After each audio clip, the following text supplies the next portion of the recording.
وحج البيت ما استطاع إليه سبيلا ነው ነገርዩ ከሌለ ተጣጥፎ መቀመጥ ነው ማለት ዶላር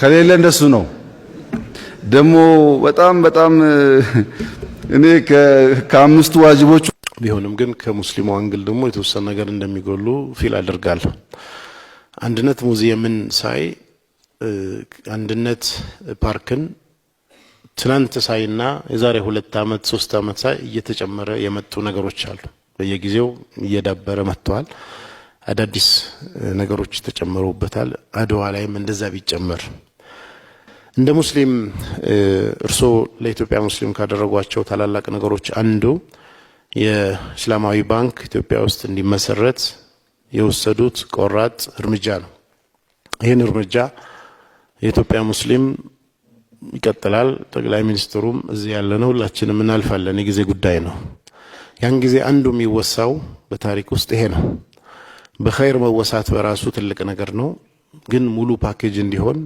የጎደሉ ነገሮችን ዛሬ ማስታወስ ፈልጋለሁ ይሄንን ስል በወቀሳ መልክ ሳይሆን ትኩረት ስላልተሰጠው ነው ከሚመለከተው አካል ይሄ ነገር እንዲሟላ እንዲሳካ ቆራጥ ፍላጎትና አሳታፊነት ላይ አቋም እንዳለው ያደነኩኝ ኢትዮጵያ እስከ ዛሬ ሄደችበት የባንክ ስርዓት ኮንቬንሽናል ባንክ ሲስተም ነው ወለድን መሰረት ያደረገ ወለድ ነፃው ሲመጣ ደግሞ ዱዋል ሲስተም የመሆን ሁለቱንም ፓራላል የመከተል ሙከራ ተደርጓል ይሄ ሙከራ ግን በሲስተም ደረጃ አልሆነም 2019 ላይ የወጣው የብሔራዊ ባንክ SBB ዝባር 72 2019 መመሪያ ወለድ ነፃ ባንክ ኢትዮጵያ ውስጥ እንዲፈቀድ በግልጽ ቢያውጅም ያ መመሪያ ራሱ ደግሞ ሌላ ማነቆው አንዲት አረፍተ ነገር ላይ ያለች ያቺ ምንድነው መመሪያው ላይ በኮንቬንሽናል ባንክ ላይ ያሉ ሁሉም መመሪያዎች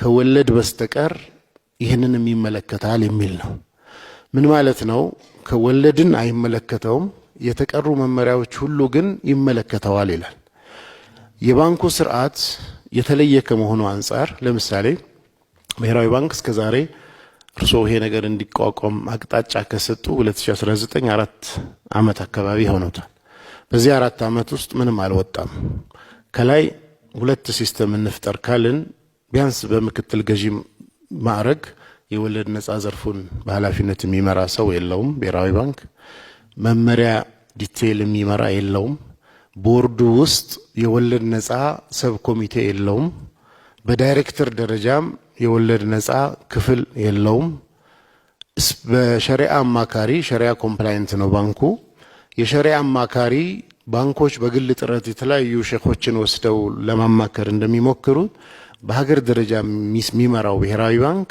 የሸሪዓ አድቫይዘር የለውም በሸሪዓ ኮምፕላይንት ነው አይደለም የሚለውን ማን እንደሚወስን አልተቀመጠም ይሄ ነገር አለመሆኑ የቅድም የጠቀስነው መመሪያ ላይ እንቅፋት ሆኗል ለምሳሌ ሁሉም መመሪያዎች ከወለዱ በስተቀር የወለድ አልባውን ይመለከታል ማለት 2015 SBB ዝባር 60 2015 የወጣ መመሪያ አለ ያ መመሪያ ማንኛውም ባንክ ካለው ሀብት ውስጥ ከ10% ያልበለጠ ባንክ ነክ ባልሆነ ነገር ላይ ማዋል አይችልም ይላል ይሄ ማለት ምን ማለት ነው የወለድ ነፃ ባንክ ሙሻረካ የሚባል የሚሰራው አለ በሽርክና እንደዚሁም ሙዳረባ የሚባል አለ በዚህ መመሪያ መሰረት ሙሻረካም ሙዳረባም መስራት አይችልም ባለፈው ግንቦት ላይ የኢትዮጵያ ብሔራዊ ባንክ ካፕ አምጥቷል ፋይናንስ የማድረግ ወይ ብድር የመስጠት ካፕ በሁሉም ባንኮች ላይ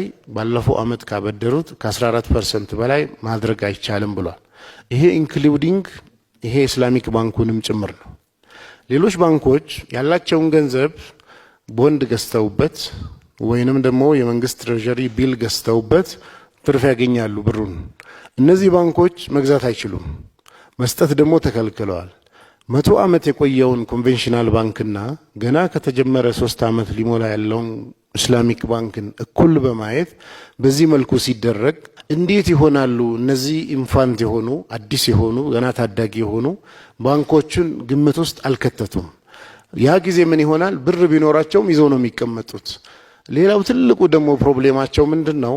ሊኩዊዲቲ ክራይሲስ ቢፈጠር የገንዘብ እጥረት ቢፈጠር በወለድ ባንኮች ሁሉም ባንኮች ከብሔራዊ ባንክ ይበደራሉ አደጋውን ለማለፍ። ወለድ ነፃ ባንክ ደግሞ ክራይሲስ ሲገጥማቸው እንደ መጨረሻ አማራጭ ከብሔራዊ ባንክ ገንዘብ የሚወስዱበት ሲስተም የለም። ዓለም ላይ አለ፣ ኢትዮጵያ ውስጥ ግን የለም። ቀጥሎ መጨረሻ ማነሳው የህዝብና ቤት ቆጠራ ነው። አንደኛ በትክክል ህዝቡ በቆጠራ እንዲሳተፍ በጀት ተመድቦ ሃይማኖት ተቋማትም ሰውን እንዲቀሰቅሱ እንዲደረግ፣ ሁለት ከእቅድ እስከ አፈጻጸም ራሱ እስከሚቆጥረው ሰው ኢንክሉሲቭ እንዲሆን ተደርጎ ሁሉም ሰው የሚስማማበት ቆጠራ እንዲወጣ ካልተደረገ በስተቀር ይሄ ነገር እጅግ ያሳስበናል። ኢምፕሊኬሽኑ በብዙ ነገር ላይ ትልቅ ስለሆነ እንትን ይባል ነው። የመጨረሻ ማነሳው ደግሞ ሙስሊሞች የተለያየ እድል ለሀገርም ለሙስሊሞች መፍጠር የሚችሉ በተለይ ከዲፕሎማሲ ጋር የተያያዙ አይዲቢ ይባላል፣ ኢስላሚክ ዴቨሎፕመንታል ባንክ ይባላል፣ እንትን የሙስሊም ሀገራት ኮንፈረንስ አለ፣ የተለያየ የሙስሊሞች ሰርክሎች አሉ። ኢንተርናሽናሊ ልማት አላቸው፣ ፈንድ አላቸው፣ አጋጣሚ አላቸው፣ የተለያየ ፋይናንስ። ኢትዮጵያም አባል ብትሆን የሚመጣው ዶላር ለሀገር ነው፣ የሚመጣው ልማት ለህዝብ ነው። እንደነዚህ አይነት ነገሮች ላይ ትኩረት ተደርጎ ቢደረግ በዚያ አቅጣጫ ትኩረት ይሰጥበት ለማለት እወዳለሁ። አመሰግናለሁ። የኢትዮጵያ እስልምና ጉዳዮች ጠቅላይ ምክር ቤት በኢትዮጵያ ህዝቦች ላይ በኢትዮጵያ መንግስት ላይ በቀጥታም በተዘዋዋሪም ምንም አይነት ኮሽታ እንዲፈጠርና ችግር ውስጥ እንዲገባ አንፈቅድም፣ አንፈልግም። ከጎናችሁ መሆናችንንና ለሀገር ሰላም ለሀገር ልማት የምታደርጉትን የላቀ ጉዞ መላ ሙስሊሙ ማህበረሰብ ከጎናችሁ ሆኖ እንደሚያግዛችሁ በምክር ቤቱ ስም ለመግለጽ እወዳለሁ። በመቀጠልም ሁለት ጥያቄዎች አሉኝ። አንደኛው የኢትዮጵያ ሙስሊሞች የተተካኮባቸው መንግስታት ብዙ መከራ ሲያበሉ ሲያስሩን መስገጃም የዒድ መዋያም ስናጣ ነው የኖር ነው። አሁንም ቢሆን አዲስ አበባ ላይ አብዛኛዎቹ መስጊዶች 200፣ 400፣ 300 ካሬ ሜትር ናቸው። በግዢ ወይም በስጦታ የተገኙ ናቸው። ግን እነዚህ ሁሉ አልፈው ህጋዊ ሰውነታችን ተከብሮ በሰላም እየኖር ነው ያለነውና የኛ የሐጅ ኮታ 43000 ምናምን ነው። በዶላር እጥረት ምክንያት ወደ 12000 15000 ዝቅ ቢልም ሂዶ ይህንን ሁሉ ህዝብ በአንድ ወር ውስጥ ወስዶ ሐጅ አስደርጎ ለመመለስ ሐጅ የምናደርግበት ሀገር የሌላ ሰው አገር ስለሆነ በሳዑዲያ መንግስት የሚደረግ ስለሆነ ዲፕሎማሲያዊ ግንኙነትም የጠነከረ ስለሚያስፈልግ በውጭ ጉዳይ ሚኒስቴር በዲፕሎማት ወይም ደግሞ በአምባሳደር ማዕረግ የሐጅ ጉዳይ ዘርፍ ተጠሪ በጅዳ ከተማ ቢመደብልን በእርሶ አንደበት እና በእርሶ ቀና ልቦና መመሪያ ቢተላለፍልን ጥያቄን አቀርባለሁ።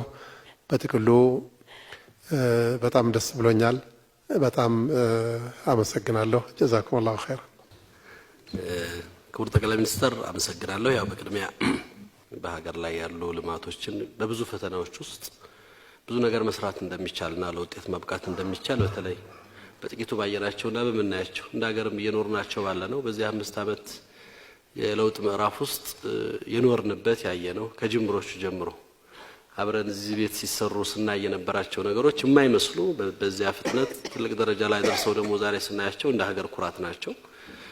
እንደ ማህበረሰብ ብዙ ሰዎች በተለያየ መልኩ ከውጭ ሀገር የሚመጡ ሰዎች ተአምር ነው የሚሆንባቸው እዚህ ላይ ሀገር ላይ የሚያዩት ነገሮች አንዳንዴ ስለኖር ነው የማይመስሉ ነገሮች አሉ። ሁልጊዜም ደግሞ ችግሮችን ብቻ ካየን ያለውን መልካም ነገር ስለምነሳ ሚዛኑ ያስፈልጋል። ለተደረጉትና እየተደረጉ ላሉ ነገሮች በማንኛውም መልኩ ማገዝ መስራት ያለብን ነገር አብረን እንዳለን ማሳየት ፈልጋለሁ። ከዛ ያለፈ እንደ ሀገር የሰላም ሁኔታ ላይ ድርሻ ኃላፊነት ግዴታ መወጣት የሰሜኑ ጦርነት ያስከፈለን ዋጋ ይታወቃል። የተቋጨበት መስመር ትልቅ ምዕራፍ ነው።